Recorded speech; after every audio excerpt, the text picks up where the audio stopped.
ओटजीवी नोटजीवी नामजीवी गद्दार नेताओं के कारण झारखंड हमारे हाथ से निकलने वाला है। झारखंड के प्रत्येक जिले की डेमोग्राफी बहुत तेजी के साथ बदली है। आपके बोकारो की डेमोग्राफी बदल चुकी है, छतरा की डेमोग्राफी बदल चुकी है, देवघर और धनबाद की डेमोग्राफी बदल चुकी है। इसका मूल कारण है ओटजीवी नोटजीवी गद्दार नेताओं ने घुसपैठियों को वहां बसाया है, उनको बसने में मदद किया है, धर्मांतरण कराने वालों को पनाह दिया है और जनसंख्या विस्फोट करने वालों को मदद किया है। आज की डेट में झारखंड के दुमका, सिंहभूमि और गढ़वा की डेमोग्राफी बदल चुकी है। गिरिडीह, गोड्डा और गुमला की डेमोग्राफी बदल चुकी है। मूल कारण है घुसपैठ, धर्मांतरण, जनसंख्या विस्फोट। आपके हजारीबाग की डेमोग्राफी बदल गई है, जामताड़ा की डेमोग्राफी बदल गई है, खूंटी और कोडरमा और लातेहार की डेमोग्राफी बदल गई है। इसका मूल कारण है घुसपैठ, धर्मांतरण, जनसंख्या विस्फोट और हमारे ओटजीवी नोटजीवी नामजीवी गद्दार नेताओं ने घुसपैठियों की भी मदद किया है, धर्मांतरण कराने वाले मिशनरियों और जिहादियों की मदद किया है और जनसंख्या विस्फोट को भी प्रमोट किया है। आज की डेट में लोहारदगा, पाकुड़, पलामू की डेमोग्राफी बदल चुकी है। रामगढ़, रांची, साहिबगंज की डेमोग्राफी बदल गई है। सरायकेला और सिमडेगा की डेमोग्राफी बदल चुकी है। झारखंड का ऐसा कोई जिला नहीं है जिसकी डेमोग्राफी नहीं बदली है पिछले 25 सालों में। झारखंड का कोई ऐसी लोकसभा क्षेत्र नहीं है जिसकी डेमोग्राफी नहीं बदल गई है। झारखंड की कोई विधानसभा ऐसी नहीं है जिसकी डेमोग्राफी नहीं बदली है। झारखंड की कोई भी शहर की जो वार्ड है उसकी डेमोग्राफी सबकी बदल गई है और झारखंड के सभी गांवों की डेमोग्राफी बदल गई है। झारखंड के जंगलों में घुसपैठियों ने अपना घर मकान बना लिया है। झारखंड में जितनी नदियां हैं उनके किनारे अवैध कब्जा होता चला जा रहा है। झारखंड में अवैध मदरसे बन रहे हैं, मज़ारें बन रही हैं, दरगाहें बन रही हैं, पक्के कब्रिस्तान बन रहे हैं। झारखंड में जो आदिवासी बहन बेटियां हैं उनको लब जिहाद में फंसाया गया है। लब जिहाद के साथ साथ वहां लैंड जिहाद चल रहा है। इसका मूल कारण यह है कि हमारे झारखंड के गद्दार नेताओं ने केवल वोट की खातिर, नोट की खातिर, पैसे के खातिर, विदेशी चंदे के लिए पूरी तरीके से झारखंड को बर्बादी के कगार पर पहुंचा दिया है।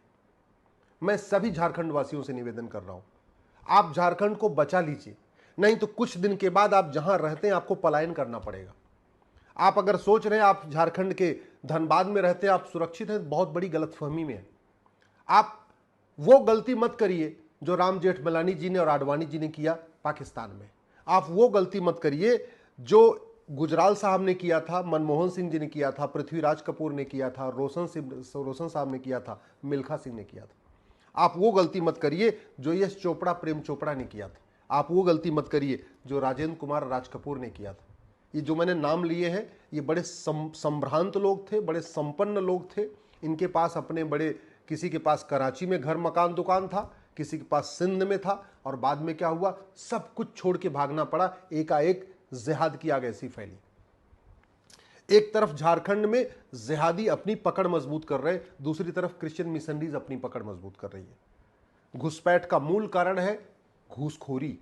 घुसपैठिए बॉर्डर पे आ रहे हैं 2000 रुपए देके, झारखंड में आ रहे हैं और आते ही झारखंड में 2000 रुपए में आधार बनवा ले रहे हैं, 2000 में राशन कार्ड बनवा ले रहे हैं, 2000 मोटर आईडी बनवा ले रहे हैं, 3000 रुपए में ड्राइविंग लाइसेंस बनवा लेते हैं, 2000 रुपए में बर्थ सर्टिफिकेट बनवा लेते हैं। तो 10 से 12,000 रुपए खर्च करते हैं घुसपैठिए और झारखंड के नागरिक बन जाते हैं, वोटर आईडी में नाम जुड़वा लेते हैं। और इसमें बहुत बड़ा योगदान सरकारी कर्मचारियों का है। इसके अलावा जो वहां पार्षद का चुनाव लड़ते हैं, प्रधान का चुनाव लड़ते हैं, सांसद विधायक बनना चाहते हैं, वो भी इनडायरेक्टली वोट के खातिर उनको सपोर्ट कर रहे हैं। झारखंड में ट्राइबल एरिया में पूरी तरीके से कन्वर्जन हो रहा है। कन्वर्जन के लिए बाहर से फंडिंग आ रही है, एफसीआरए के जरिए क्रिश्चियन मिशनरीज को फंडिंग आ रही है और जिहादियों को, घुसपैठियों को और बांग्लादेशियों को इनको हवाला के जरिए फंडिंग आ रही है खाड़ी देशों से। तो जब तक घुसपैठ नहीं रुकेगी तब तक, जब तक घूसखोरी नहीं रुकेगी तब तक घुसपैठ नहीं रुकेगी, और जब तक काला धन हवाला नहीं रुकेगा, विदेशी फंडिंग नहीं रुकेगी, तब तक धर्मांतरण नहीं रुकेगा। जब तक अवैध निर्माण के खिलाफ कठोर कानून नहीं होगा तब तक मज़ारें बनती रहेंगी, दरगाहें बनती रहेंगी, पक्के कब्रिस्तान बनते रहेंगे। और देखते देखते जैसे असम के 9 जिले आपके हाथ से निकल चुके हैं, बंगाल के आपके बॉर्डर के 14 जिले, लगभग 1/3 जिले आपके हाथ से निकल चुके हैं, वैसे ही झारखंड में भी लगभग वही स्थिति पैदा हो जाएगी। झारखंड में वो सब कुछ होगा जो कश्मीर में हुआ था, अगर अभी भी हम नहीं जागे तो। अभी भी अगर हम बटे रहे तो याद रखिए, बटेंगे तो कटेंगे, ये पक्का है। और ये झारखंड में ये फार्मूला जरूर दोहराया जाएगा जैसे कश्मीर में हुआ था। मैं कोई धमकी नहीं दे रहा हूं, आपको विश्वास नहीं है तो एक बात काम करिए, झारखंड के किसी भी लोकसभा क्षेत्र की वर्तमान वोटर लिस्ट यानी 2024 में वोटर लिस्ट बनी है, उस वोटर लिस्ट को 1999 की वोटर लिस्ट से कंपेयर करके देख लीजिए। आप झारखंड के किसी एक विधानसभा क्षेत्र की वर्तमान वोटर लिस्ट और 25 साल पुरानी वोटर लिस्ट को कंपेयर करके देख लीजिए। आप झारखंड के किसी एक गांव की वर्तमान जो प्रधान कुछ इलेक्शन के लिए जो वोटर लिस्ट बनती है, उस वोटर लिस्ट को और 25 साल पुरानी वोटर लिस्ट को कंपेयर कर लीजिए। आप झारखंड के किसी शहर में रहते हैं तो वर्तमान वोटर लिस्ट को जो पार्षद वाली वोटर लिस्ट बनती है और 25 साल पुरानी वोटर लिस्ट को कंपेयर करके देख लीजिए। बुरी तरीके से एक तरफ घुसपैठ धर्मांतरण जनसंख्या विस्फोट हो रहा है, दूसरी तरफ झारखंड में ड्रग का कारोबार एकदम फैला हुआ है। चाहे वो मणिपुर वाले रास्ते से आ रहा है या इधर से अफगानिस्तान से आ रहा है, वहां पहुंच रहा है, लेकिन बहुत बड़े पैमाने पे गांजा, अफीम, चरस स्कूल कॉलेज में पहुंचाया जा रहा है। तो जो ड्रग स्मगलिंग के जरिए पैसा आ रहा है, उसी पैसे से घुसपैठियों को बसाने के लिए भी काम आ रहा है, और उस जो ड्रग स्मगलिंग का पैसा है उसे धर्मांतरण कराने वालों को भी पैसा दिया जा रहा है। आज की डेट में झारखंड में धर्मांतरण सबसे बड़ा रोजगार हो चुका है। एक धर्मांतरण कराने वाले मिशनरी और जिहादी इस महीने में 5-5 लाख रुपए कमा रहे हैं। एक एक परिवार को कन्वर्ट करने के लिए उनको 1-1 लाख रुपए मिल रहा है। महीने में 5-6 परिवार तो कन्वर्ट करना कोई बहुत बड़ी बात नहीं है भाई। सीधे होते हैं झारखंड के जो ट्राइबल हैं, खासतौर पर बड़े सीधे हैं, बड़े ईमानदार हैं, उनको ज़्यादा कुछ समझ नहीं है।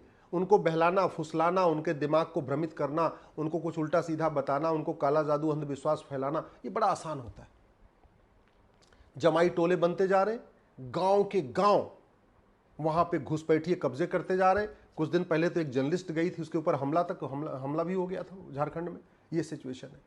तो झारखंड को बचाने के लिए ये केवल झारखंड वालों की ड्यूटी नहीं है, बल्कि हम सब की ड्यूटी है।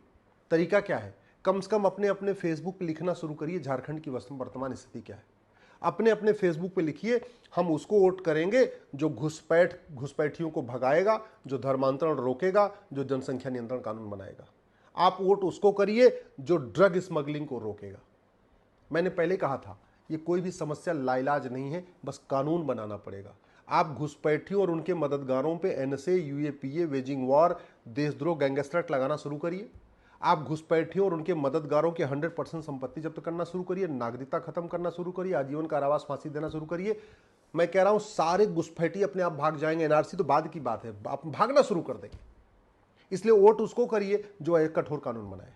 धर्मांतरण रोकना बहुत आसान है। धर्मांतरण हमारी देश की एकता अखंडता के लिए खतरा है। धर्मांतरण हमारी झारखंड की सुरक्षा के लिए खतरा है। जो ये धर्मांतरण है, ये पूरी तरीके से राष्ट्रांतरण हो रहा है। तरीका क्या है? जो आदमी धर्मांतरण कराता है, चाहे वो मिशनरी हो चाहे जिहादी हो, और जो उसकी मदद करता है, चाहे पैसे से मदद करता है, जगह दे के उपलब्ध मदद करता है, या लिटरेचर दे के मदद करता है, या उसको गाड़ी उपलब्ध करा के मदद करता है, जो भी धर्मांतरण कराने वाले मिशनरी और जिहादियों की मदद करता है, उसको भी उन्हीं मिशनरी और जिहादियों के साथ ही उनकी भी आजीवन कारावास, फांसी देना शुरू करें, उनकी प्रॉपर्टी जब्त करना शुरू करें, उनकी नागरिकता खत्म करना शुरू करें। ये जिहादी और जो मिशनरियां हैं ना, जो पूरे नेटवर्क फैला रखी हैं आपके झारखंड में, ये छोड़ के भागेंगे वहां से, और वहीं से नहीं, ये भारत छोड़ के भागना शुरू करेंगे। जो ड्रग फैलाई जा रही है, जो ट्राइबल हैं उनको अलग तरीके की ड्रग दी जा रही है, जो सक्षम लोग हैं, चाहे हजारीबाग या कोडरमा या जो धनबाद में जो संपन्न लोग रहते हैं, मिडिल क्लास रहते हैं, अपर क्लास रहते हैं, उनके बच्चों को अलग तरीके से ड्रग फैलाई जा रही है। तरीका वही है, कठोर कानून। तो अब इस समय झारखंड को बचाने के लिए हम सबको मिलकर काम करना चाहिए। मैं आपसे निवेदन कर रहा हूं, फेसबुक पे अपने लिखना शुरू करिए, व्हाट्सएप पे लिखना शुरू करिए, ट्विटर, इंस्टाग्राम पे लिखना शुरू करिए। झारखंड में जो खतरे बन रहे हैं, इससे निपटने के लिए खुल के बोलिए। अगर आपके यहाँ जो वोट मांगने आ रहा है, उसको सीधे कहिए, अब हम बटेंगे नहीं, जाति भाषा के आधार पर नहीं बटेंगे, अगड़े पिछड़े के आधार पर नहीं बटेंगे। अब तो हम जुड़े हैं झारखंड को बचाने के लिए। झारखंड को बचाने के लिए एक साथ मिलकर आवाज़ उठाइए, नहीं तो आपके झारखंड खत्म हो जाएगा, आपका झारखंड पूरी तरीके से बदल जाएगा। वहाँ हिंदू एकदम खत्म हो जाएंगे, और जो वहाँ बचे हुए हैं, इन सबको पलायन करके भागना पड़ेगा। जैसे कश्मीर से पलायन करके भागे, नागालैंड से भागे, मिजोरम से भागे, मणिपुर से भाग रहे हैं, जैसे लद्दाख से भागे, जैसे लक्षद्वीप से भागे, जैसे मालदीव से भागे, जैसे अफगानिस्तान से भागे, जैसे पाकिस्तान से भागे, वही स्थिति आपके झारखंड में भी हो जाएगी अगर हमने घुसपैठ को तत्काल नहीं रोका, धर्मांतरण को तत्काल नहीं रोका, जनसंख्या विस्फोट को नहीं रोका, ड्रग स्मगलिंग को नहीं रोका, तो झारखंड को बचाना मुश्किल ही नहीं नामुमकिन है।